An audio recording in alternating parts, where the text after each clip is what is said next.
আসবার কালে নায়ক মান্না বলতো, আচ্ছা সাকিব খান বলে তোমার কাছে এত টাকা চাইছে, অবাক হয়ে যেত। দিন দিন সাকিব খান টাকা বাড়াইতেছে। যাইবার কালে যাব একা। মান্না ভাই হিট হওয়ার পরে 5-7 বছর পর্যন্ত ওনার রেমুনারেশন 1 টাকাও বাড়ায় নাই, টাকা কমও নিচ্ছে। মাঝে মাঝে ওদের কাছে প্রিয় যে সুপার ডুপার হিট নায়ক ছিল নায়ক মান্না, তার জন্মদিন। তার জন্মদিনে তার বিদেহী আত্মার প্রতি শান্তি কামনা করছি।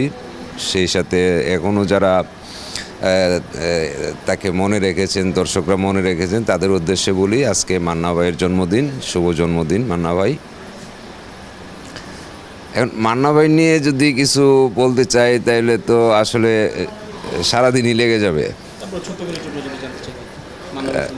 আচ্ছা, কারণ আমি মান্না ভাইকে নিয়ে মনে 6-7টা সিনেমা করেছি, বেশিও হইতে পারে কম বেশি হইতে পারে, এই মুহূর্তে মনে নেই।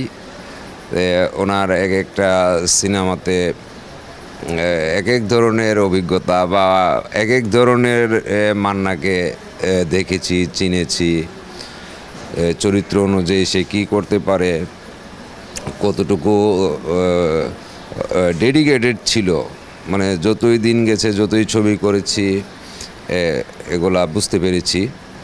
তবে আমি মান্না ভাইকে যে জিনিসটা আমি